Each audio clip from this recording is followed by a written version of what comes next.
할렐루야, 아멘. 주님은 우리의 피난처이십니다. 환난 날의 도움이십니다. 기가 막힐 웅덩이와 수렁 속에서 건져주셔서 우리의 발걸음을 반석 위에 세우시는 참 좋으신 하나님이신 줄 믿습니다. 여러분, 지난 한 해 동안 삶의 길을 걸어오시면서 때로는 빈들에 서 있었던 시간들도 있으셨을 테고, 또 때로는 하나님의 은혜를 충만히 누리는 그 들의 시간을 경험하신 시간들도 있으셨을 겁니다. 그럼에도 불구하고 하나님은 오늘도 어김없이 우리들에게 열매를 주신 줄 믿습니다. 이 강단에 하나님께 드려진 여러분의 마음과 또 정성이 담긴 이 열매를 바라보시면서 내 삶 가운데 열매 맺게 하신 그 하나님의 은혜를 헤아리며 감사로 살아가는 저와 여러분들의 삶이 되길 주님의 이름으로 축원을 드립니다. 추수감사주일과 열림가족 총출석주일을 맞아 우리는 거룩하신 하나님 앞에 나와 예배드리고 있습니다. 한 주간 일상의 자리에 파송되었다 하나님의 집으로 돌아오신 여러분, 그리고 다시 무릎을 일으키며 예배의 자리로 다시금 도전하고 있는 우리 성도 여러분, 정말 여러분들의 삶 가운데 하나님을 향한 그 거룩한 예배의 발걸음이 멈추지 않게 되길 간절히 소망합니다. 하나님께서는 여러분의 그 믿음의 발걸음을 기다리고 계시고, 또한 하나님은 이 거룩한 땅에 여러분의 발을 세우며 또 하나님 앞에 나오기를 원하십니다. 내가 선 곳은 거룩한 땅이라 라고 하신 하나님의 말씀을 붙들며 여러분의 일상의 자리를 거룩한 땅으로 만들어가고 변화시켜가는 저와 여러분들의 삶이 되길 주님의 이름으로 축복합니다. 김장을 준비하며 쌓아둔 배추와 채소를 보면 여러분 어떠신가요? 마음이 풍성해지십니까? 아니신가 봐요. 어떻게 저 김장을 언제 다 하지? 라고 하는 걱정이 아마 되실 것 같습니다.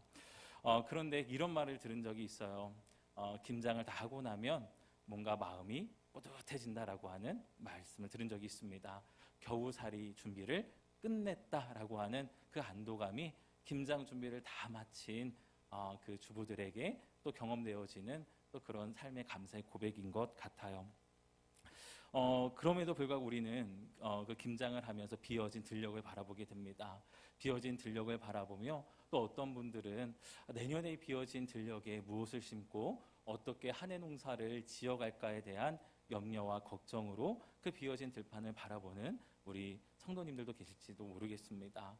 저 역시 비어진 들녘을 바라보면서 또 한 해 동안 치열하게 삶을 살아낸 우리 성도님들의 삶이 제 마음속에 담겨서 또 가슴 한켠이 뭉클해지는 그런 시간을 제가 보내고 있는 것 같아요. 시편 126편 5절부터 6절 말씀을 보면 이런 말씀이 있습니다. 우리 함께 읽어보겠습니다. 눈물을 흘리며 씨를 뿌리는 자는 기쁨으로 거두리로다. 울며 씨를 뿌리러 나가는 자는 반드시 기쁨으로 그 곡식단을 가지고 돌아오리로다. 아멘. 눈물을 흘리며 씨를 뿌리러 나갔던 지난 한 해의 첫 시작점을 한번 떠올려 보셨으면 좋겠어요. 여러분, 기쁨으로 단을 거두어 돌아오셨습니까? 아멘 소리가 적은 거 보니까 기쁨으로 단을 못 거두신 것 같아요. 어떻게 보면 우리가 기쁨을 누릴 수 있는 우리 나름대로의 기준이 있는 것 같습니다. 하나님, 한 100단 정도는 거두어 드려야 좀 기뻐할 수 있을 것 같습니다. 하나님, 좀 50단은 거둬들여야 내 삶에 조금이라도 미소를 지을 수 있을 것 같아요. 곡식 한 단은 나에게 기쁨이 되지 않습니다. 어떻게 보면은 우리들의 기준은 그 양에 맞춰져 있기 때문에 그 열매에 대한 기쁨보다는 양에 대한 기쁨을 누리지 못한 그 마음의 씀이 우리들 안에 있다라고 하는 것이죠. 그런데 오늘 이 시편의 말씀을 보면요, 곡식 단을 가지고 오리로다라고 말씀을 하십니다. 양을 적어두고 계시지 않아요.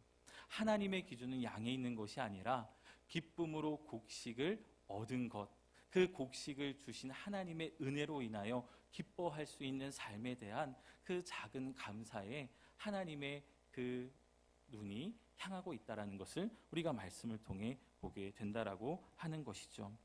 손에 담긴 결과도 감사의 이유가 되긴 하지만 성경은 지극히 작은 것이라 할지라도 우리에게 주신 그 하나님의 은혜를 먼저 말씀하고 있으며 감사의 삶, 기쁨을 누리는 삶을 이야기하고 있습니다. 여러분, 우리가 추수감사주의를 맞이하여 하나님께서 내 삶에 베푸신 풍성한 그 은혜가 있기 때문에도 감사하지만 내 삶에 지극히 작은 것 주신 것만으로도 우리가 감사함으로 주님 앞에 나아갈 수 있게 되길 간절히 소망합니다. 오늘 본문의 말씀도 이와 비슷한 맥락이에요. 우리에게 익숙한 오병이어의 이야기가 기록되어 있죠. 5천 명을 먹이시고 12바구니가 남는 은혜의 풍요를 보여주는 귀한 말씀입니다. 그런데 우리는 이 이야기를 읽을 때마다 고정되어지는 그 부분이 있어요. 바로 12광주리 12바구니에 우리의 시선이 고정되게 됩니다.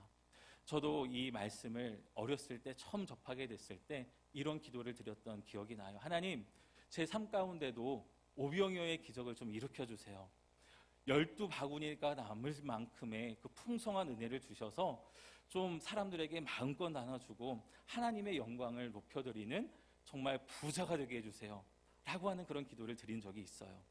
하나님이 그 기도 들어주셨을까요? 아무도 대답이 없으시네요. 안 들어주셨어요. 오늘 본문 말씀을 정확하게 이해하지 못하고 드린 기도였기 때문에 하나님께서는 저를 부자로 만들어주시지 않았습니다. 오늘 말씀은 12광주리라고 하는 그 너무나도 귀한 은혜의 열매를 바라보게 하시기도 하지만 이 12광주리가 있기까지 시작된 처음 시작인 빈들로 우리들의 그 눈길을 이끌어가고 계셔요. 12광주리의 은혜를 주신 그들은요, 하나님의 은혜가 가득 채워진 들이었기도 했지만 제자들에 비춰진 그들은요, 빈들이었습니다. 오늘 말씀을 보면은 예수님께서 열심히 사역을 하고 계실 때에 제자들이 예수님께 나와 이야기를 합니다. 예수님, 이제 그만 사역하시고 이제 이 5천 명이나 되는 사람들을 이 가까운 마을로 좀 보내어서 좀 유하게 하시고 그 마을들에서 좀 먹을 것을 얻게 하는 것이 낫지 않겠습니까? 라고 주님께 제안하고 있어요. 그런데 여러분, 주님이 지금 뭘 하고 계십니까? 하나님의 일을 이야기하고 계시고요, 병자들을 고쳐주고 계신 순간이었습니다. 지금 제자들은요, 그것을 지금 끊고 있는 거예요.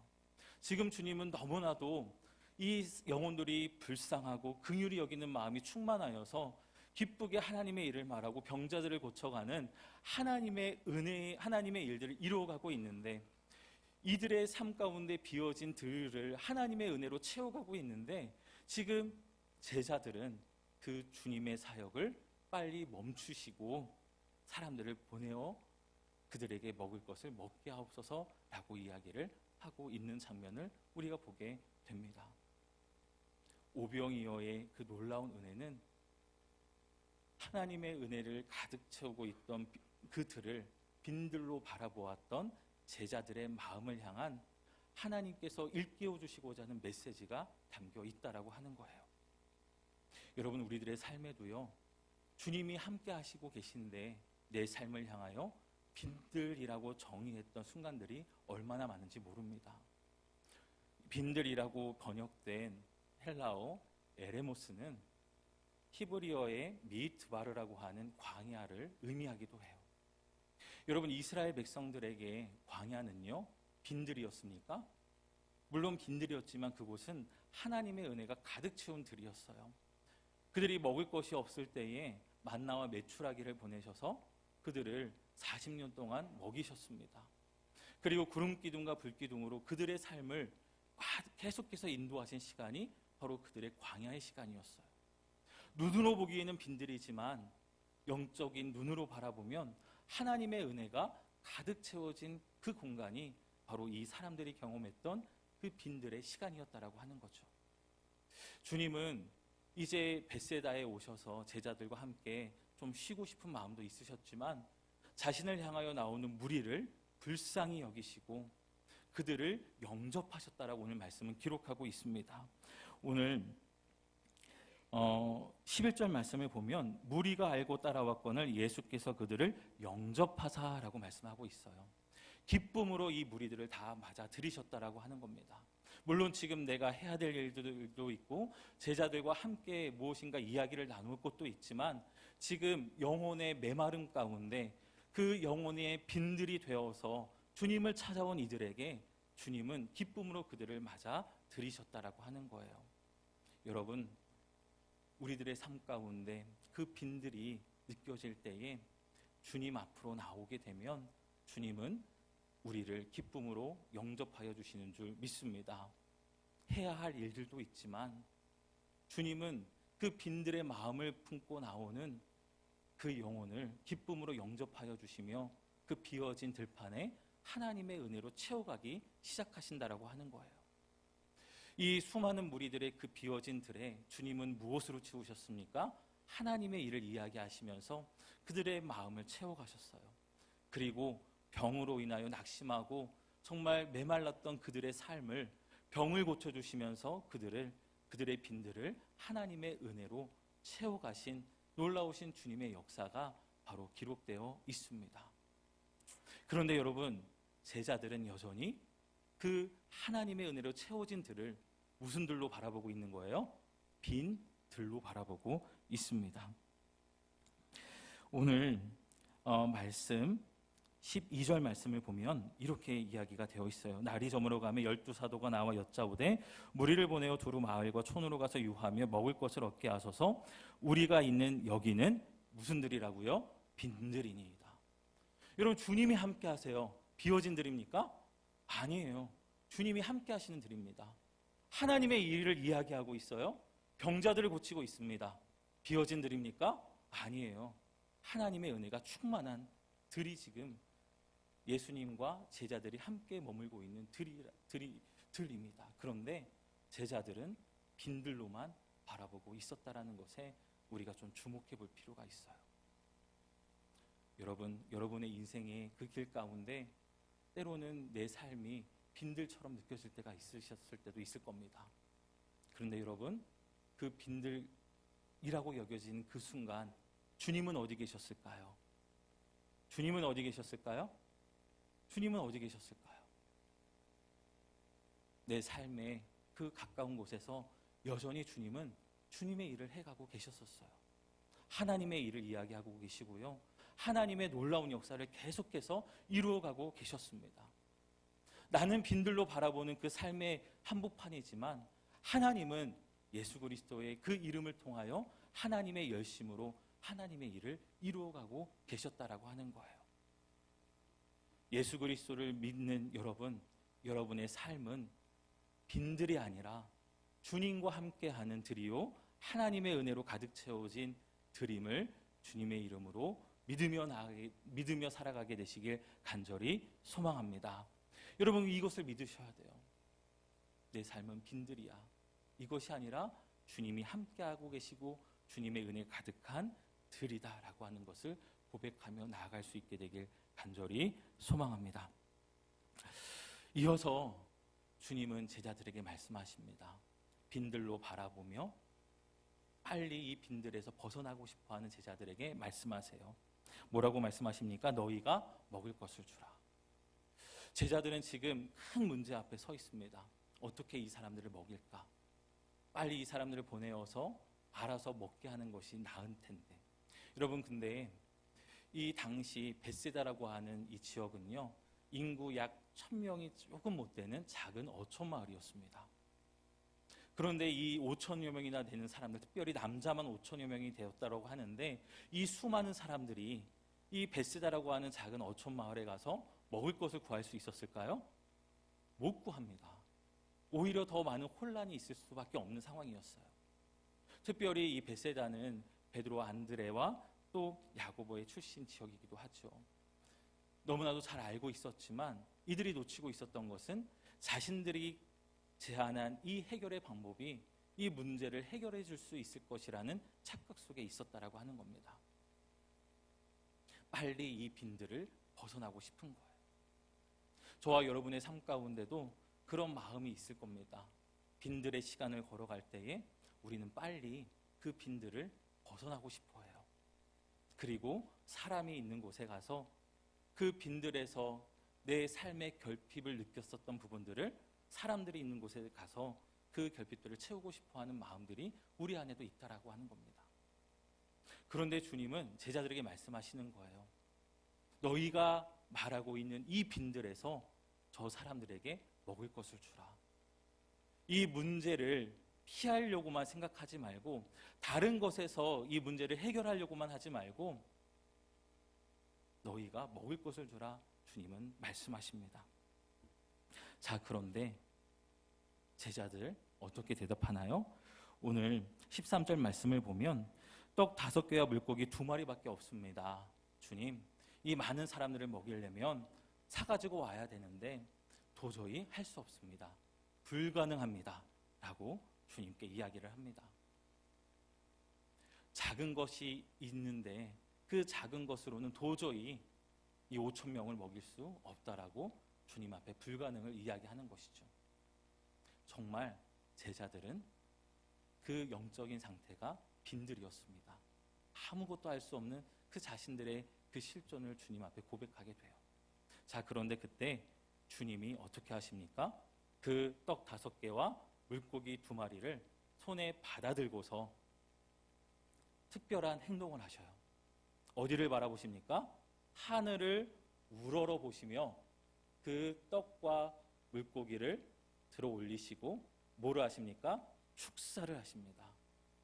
새한글 성경은 이것을 감사 기도라고 번역을 해요. 여러분, 여기서 우리가 성경에 기록된 하늘을 우러러 보셨다라고 하는 이 특별한 주님의 행동에 우리가 주목해 볼 필요가 있어요. 여러분, 우리는 모든 시선이 땅의 문제에 집중되어 있습니다. 제자들도 마찬가지였어요. 어떻게 이 사람들을 먹일까?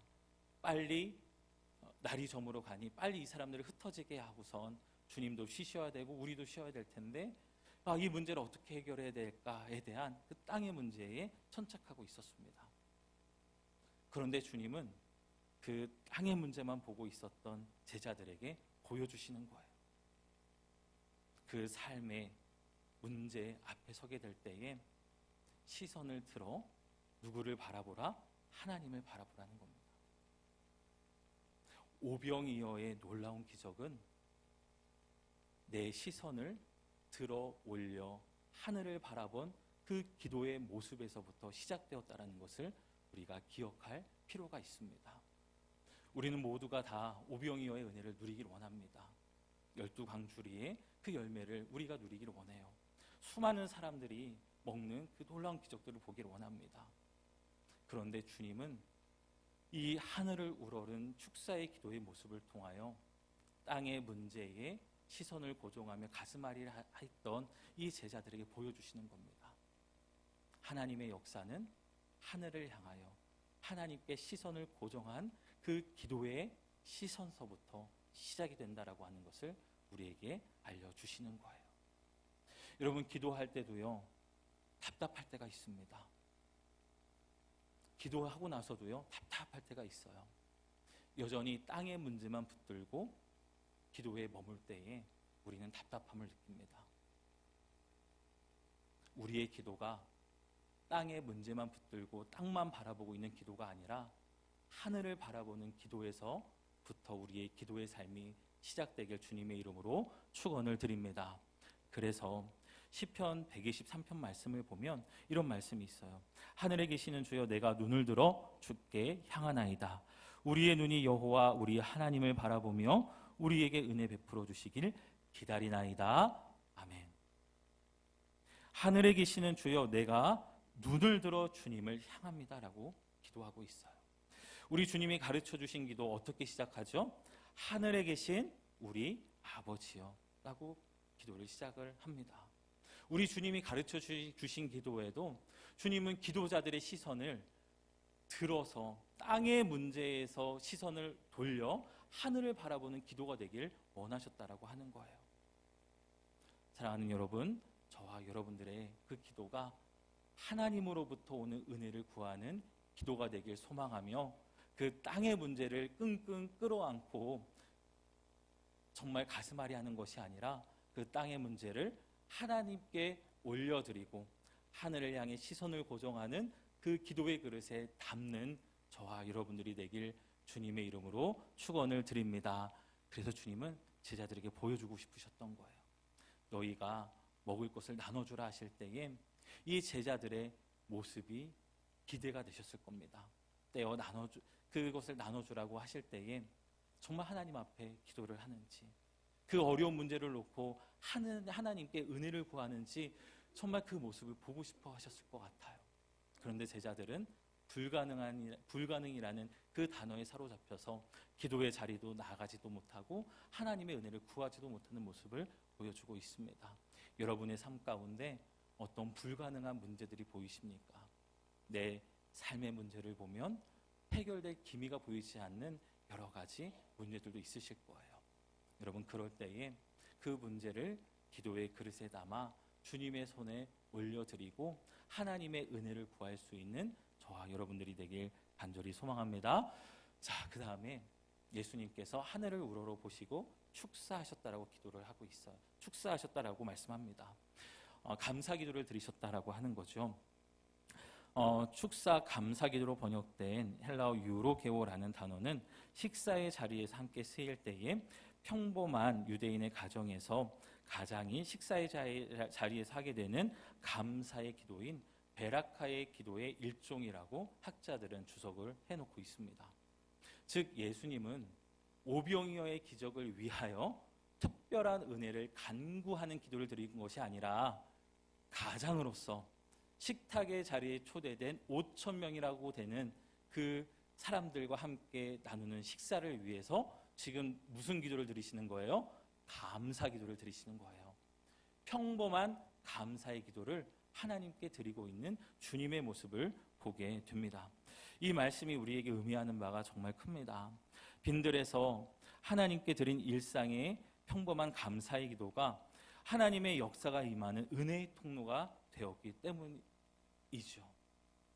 즉 하나님은 작은 것을 가지고도 식탁의 자리에 초대된 모든 이들이 함께 나눌 수 있음에 하나님께 감사의 마음을 올려드리는 그 기도를 귀하게 받으시고 하나님의 역사를 이루어가는 통로로 삼으셨다라는 것을 우리들에게 일깨워 주십니다. 우리는 놀라운 기적을 위해서 어마어마한 특별한 기도가 필요하다라고 생각을 했는데 오늘 주님은 일상의 감사의 기도가 하나님의 풍요를 누릴 수 있는 은혜의 통로가 되었다라고 하는 것을 우리들에게 일깨워 주고 계시는 거예요. 여러분, 여러분의 일상에서의 감사의 기도가 하나님의 능력이 임하지 않는 기도라고 평가절하하지 않는 여러분이 되시길 간절히 소망합니다. 하나님께 나와 내 작은 것을 드리며 하나님이 작은 것이라도 함께 나눌 수 있게 하신 주님의 은혜에 감사합니다 라고 하는 그 감사의 기도에 하나님이 오병이어의 놀라운 은혜를 이루어 가셨다는 것을 기억한다면 여러분의 일상의 감사의 기도를 통하여서도 하나님은 하나님의 풍요를 이루어가게 하시는 줄 믿습니다. 여러분, 그래서 우리가 일상에서 감사의 기도를 드리는 것이 참 중요해요. 우리가 맥주감사절과 추수감사절을 지키며 이 감사에 대한 부분들을 더욱더 집중하여 묵상하고 도전하지만 우리들의 그 감사는요, 특별한 날, 특별한 은혜를 얻기 위하여 드리는 기도가 아니라 우리들의 일상의 자리에서 매일 주신 하나님의 은혜에 대한 감사의 기도가 우리들의 삶에 끊이지 않아야 될 줄 믿습니다. 저와 여러분의 삶 가운데 이 감사의 기도가 메마르지 않게 되길 주님의 이름으로 축원을 드립니다. 그런데 이 감사가 더욱더 풍요로워지는 이야기가 그 다음에 펼쳐져요. 예수님이 이제 축사하신 다음에 어떻게 하시냐? 일일이 찾아다니면서 다 떼어 나눠주시지 않습니다. 제자들을 다 불러 모으셔요. 그리고 주님이 축사하신 것을 가지고 떼어서 누구에게 나눠주십니까? 제자들에게 먼저 나눠주십니다. 그리고 그것을 가지고 너희들 50명씩 모여있는 저 그룹에 들어가서 나눠주라 라고 말씀을 하세요. 여러분, 제자들은요, 불가능을 외쳤던 사람들이었습니다. 믿음 없던 사람들이었어요. 그런데 주님은 그들에게 그 하나님의 역사를 이루어가는 한 조각 한 조각을 떼어 주시는 겁니다. 여러분이 제자들이라고 한다면 얼마나 많은 조각을 받으셨을 것 같아요? 한번 상상해 보세요. 물고기 2마리와 떡 5개를 축사하셨습니다. 떼어 나눠주셨어요. 물고기 2마리와 떡 5개가 내 손에 쥐어진 것이 아니라 지극히 작은 조각이 여러분의 손에 올려져 있다고 한다면 아마 여러분 엄청 주저하셨을 것 같아요. 아니, 이걸 가지고 50명이 모인 저 자리에 가서 어떻게 나눠주란 말인가. 근데 오늘 말씀은요, 12바구니나 남았다라고 이야기를 합니다. 지극히 작은 것이 주님 손에 들려서 감사 기도를 드리신 다음 떼어 나에게 나눠주실 때에 그 나눠주심을 통하여 나아가 이웃과 나누라고 하신 명령에 순종하며 나아가게 될 때에 5,000명이나 먹고 12바구니나 남는 놀라운 은혜의 역사가 일어났다는 것을 우리들에게 알려주시는 거예요. 여러분, 나눠서 풍요를 누리는 것이 아니라 주님이 떼어주신 것을 나눌 때에 하나님의 풍요를 누렸다라는 것에 매우 중요한 방점이 찍혀 있습니다. 여러분, 우리는 세상 가운데서도 많은 나눔을 합니다. 그런데 오늘 주님은 말씀하시는 거예요. 진정한 나눔, 하나님의 풍요를 함께 누리며 하나님께 영광을 올려드리는 그 나눔이 되려면 그 지극히 작은 것이라 할지라도 주님의 손에 올려드리고 주님이 우리들에게 떼어주신 것을 가지고 나눌 때에 진정한 나눔이요 하나님의 나라의 풍요를 누리는 그 나눔이 될 수 있다라는 것을 우리들에게 알려주시는 거예요. 이번 추수감사주일도 우리 많은 선교회에서 마음을 모아주셔서 이렇게 아름다운 또 그리고 너무나 또 귀한 열매들이 준비되었습니다. 여러분들이 또한 하나님께 드린 이 작은 것을 가지고 이제 우리 선교 회장님들을 초청하여서 이제 각 기관별로 방문하여 이것을 전달할 거예요. 저는 기대합니다. 하나님, 우리가 정말 하나님께 드린 것을 가지고 또 주님이 우리들에게 떼어주신 것을 가지고 함께 나누게 될 때에 하나님, 우리 철원에 있는 장애인 단체가 또 노인복지 그 단체가 또 아동복지 단체가 그곳에서 하나님의 풍요를 누리는 놀라운 역사가 있게 하여 주옵소서. 할렐루야. 저는 그것을 기대해요. 하나님은 우리의 추수감사주의를 통하여 여러분들이 드린 이 작은 것들을 통하여 정말 우리 철원 지역 가운데에 빈들이었던 삶에 하나님의 은혜로 채워가시고 그들의 삶 가운데 정말 하나님의 풍요를 누리게 하시는 그 이야기가 우리 교회를 통하여 흘러가게 될 줄 믿습니다. 여러분, 우리가 추수감사주일 이 오병이어의 은혜를 우리가 기억하기를 원해요. 우리가 열매만 기억하는 것이 아니라 그 열매를 주신 하나님의 은혜, 그리고 지극히 작은 것이지만 그것을 주님의 손에 올려드리고 주님이 떼어주신 것을 가지고 그 작은 것을 나누게 될 때에 정말 많은 사람들이 하나님 나라의 풍요를 누렸다라고 하는 이 귀한 이 성경의 이야기가 저와 여러분의 삶 가운데도 동일하게 다시금 임하게 되길 주님의 이름으로 축원을 드립니다. 말씀을 정리합니다. 추수감사주일입니다. 한 해의 결실에 감사할 뿐만이 아니라 작은 것이라도 감사로 주님께 올려드리고 주님께서 떼어주신 것을 이웃과 나누며 하나님이 누리게 하시는 풍요로움 가운데 정말 여러분과 저의 삶이 감사의 고백이 끊이질 않는 삶이 되길 주님의 이름으로 축원을 드립니다.